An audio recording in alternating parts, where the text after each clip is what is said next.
Hey guys, welcome back to my channel. And if you're here for the first time, welcome. My name is Lonnie Mendez, and this channel is all about living your best life.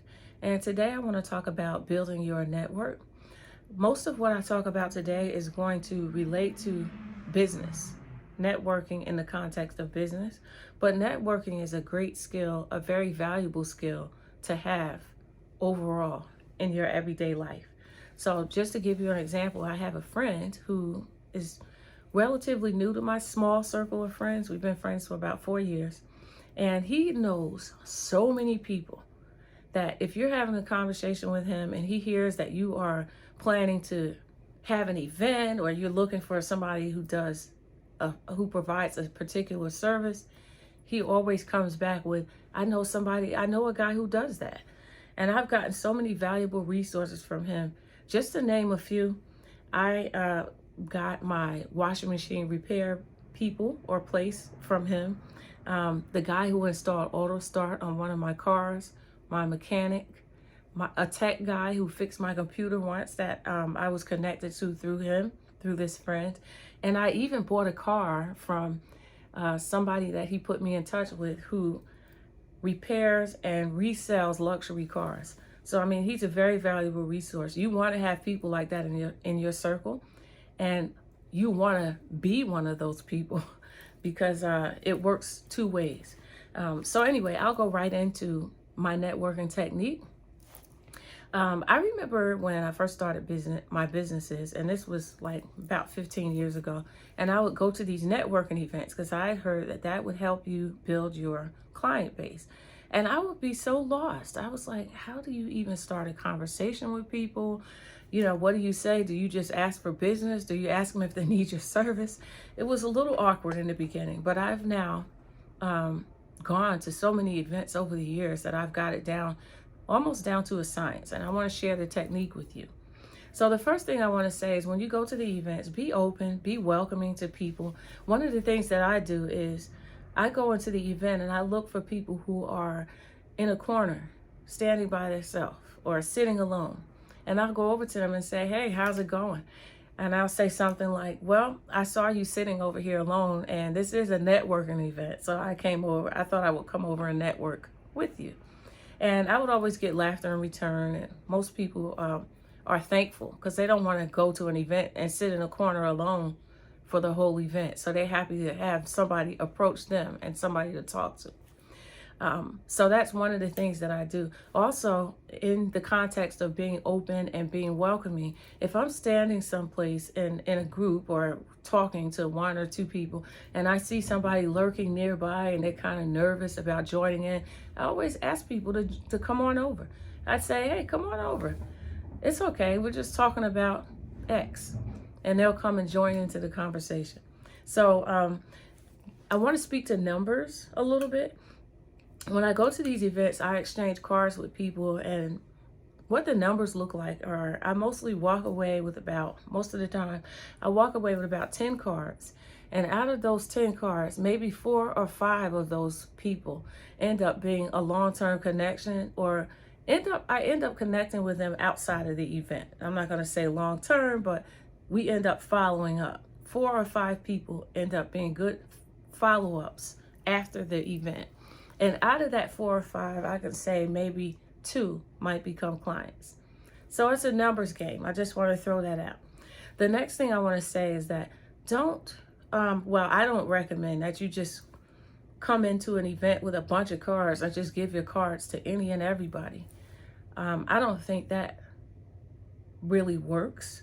And I think that most of those cards would probably end up in the trash or buried in a pile of other cards, never to be seen again. Who I give my cards to are the people who I make a connection with. So I may be talking to someone and find out that, hey, they work for that company and I used to work there when I was in corporate. Or they live in this town and I used to live in that town. Or our kids went to the same school. Or it might even be a hobby, the connection. I like to go biking.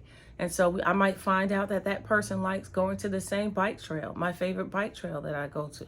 Whatever that little connection is, that is when I give the person a card, because that connection is going to cause them to remember you when they get home and they take that card out of their pocket, or when they receive a communication from you.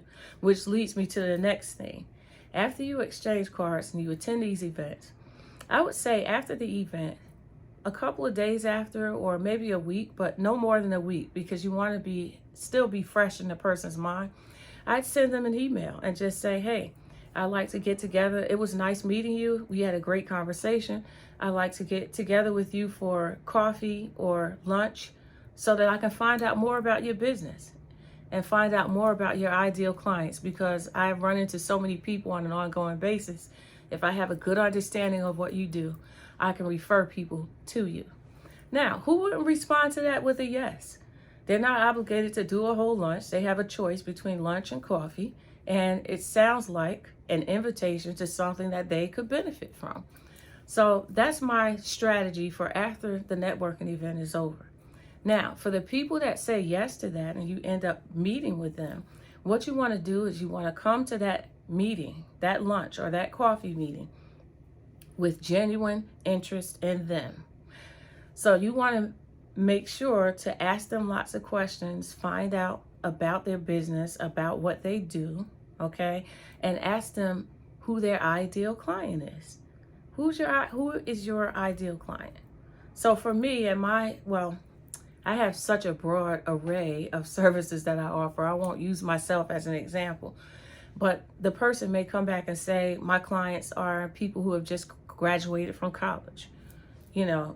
Maybe another career coach, somebody who works with college graduates, or it may be somebody who the profile of most of their clients might be executive level women.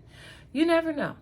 But you want to ask and inquire into who the ideal client is for them, so that as you're out and about, when you run across people who need that service, you're able to refer that person and say, hey, I know someone who does that. I'm going to send you their info. So if you come to that coffee or lunch meeting with that genuine interest, most of the time, 99% of the time, they are going to ask you the same questions. Well, hey, why don't you tell me more about your business? What do you do? Who are your ideal clients? And so I'm going to give you a real life example before I close of how this benefit me.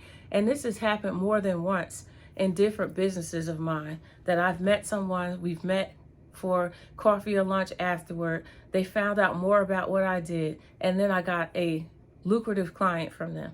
So I met a real estate agent once at a networking event, and she was a young woman, and we connected. So we exchanged cards, and I invited her to lunch a week later, and we met at Panera Bread for lunch. And after we left Panera, it was within 2 hours after we left, I got a phone call from her saying that she had a house that she was going to put on the market, and that the person that she was going to sell the house for needed my service. Now, this is back when one of my businesses, I used to actually go out and physically organize people's homes. I'm now an organizational coach, so everything that I do in the context of organizing your space and your life is done virtually. But at the time, I used to go out and organize in person. And that is what the woman whose house was going to be sold, that was what she needed. She needed an organizer. The house was cluttered. She needed to downsize. And literally that customer, that client that I got from that real estate agent that she connected me with that day spent about $5,000 on my service. So that was a very valuable contact that I picked up at that networking event. So that's a real life example, guys. I once heard someone say, and I can't remember who it was. It was one of the motivational speakers that I follow, but he said, your net worth directly correlates to your network.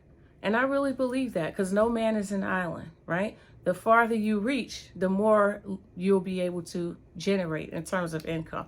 That's what I believe. So I hope that you enjoyed this video. I hope it provided something for you. I look forward to seeing you in the next video, and I hope you have a very successful day today. Namaste.